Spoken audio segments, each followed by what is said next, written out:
غلطیاں ہوتی رہتی ہیں، لیکن تہجد کا وقت اللہ کی مغفرت کو پانے کا سنہری موقع ہوتا ہے۔ یہ وہ دروازہ ہے جہاں آپ اللہ کی رحمت کو پاتے ہیں۔ میرا رب قرآن میں فرماتا ہے، تم مجھ سے توبہ کرو، میں تمہاری توبہ کو قبول کروں گا۔ جان رکھو، تہجد کا چوتھا خاص پہلو یہ ہے کہ یہ ہمارا رب کے ساتھ کنیکشن کو مضبوط کرتی ہے۔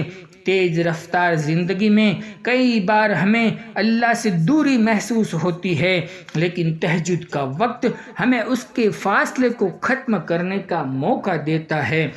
تہجد کا پانچواں خاص پہلو یہ ہے کہ یہ آپ کی زندگی میں ہر تنگی اور مشکلی کو دور کر کے برکتوں کو لاتا ہے۔ جان رکھو، تہجد صرف ایک روحانی عمل نہیں ہے، بلکہ یہ ایک زندگی بدلنے والی خاص عبادت ہے۔ تہجد نہ صرف ایک دعا ہے، بلکہ یہ اللہ سے قربت کا ایک موقع ہے، ایک اسپیشل چانس ہے جو آپ کی زندگی کو خوشی اور برکتوں سے بھرپور کر سکتا ہے۔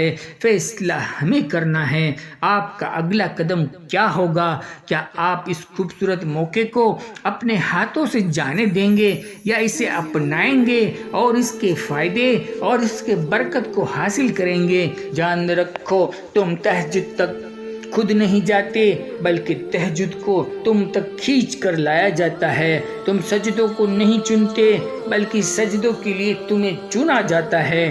جب وہ چاہتا ہے کہ میرا بندہ مجھے منائے، مجھ سے بات کرے، میرے سامنے اپنی ذولی کو پھیلائے تاکہ اس کی مانگی ہوئی دعائیں قبول ہو جائے۔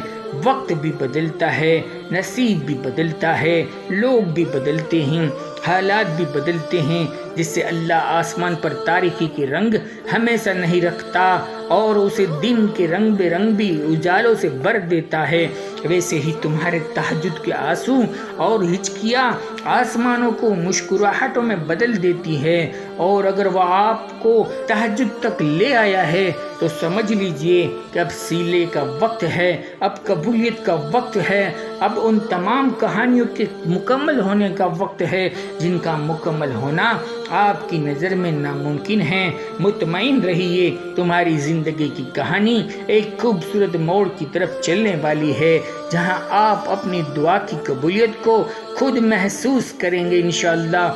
دوستو، ہم آپ سبھی بہن بھائیوں کے لیے دل سے دعائیں کرتے ہیں، اللہ آپ کی زندگی کے مشکل دنوں کو خوشیوں میں تبدیل کر دے، آپ سبھی کی جائز حاجتوں کو پورا فرمائے۔ دوستو، اس ویڈیو سے آپ کے دل کو کیسا محسوس ہوا ایک کامنٹ کر کے ضرور لکھ دیجیے گا۔ زندگی رہی تو پھر ملیں گے ایک اور نئے ٹاپک کے ساتھ۔ اللہ حافظ، جزاک اللہ خیر۔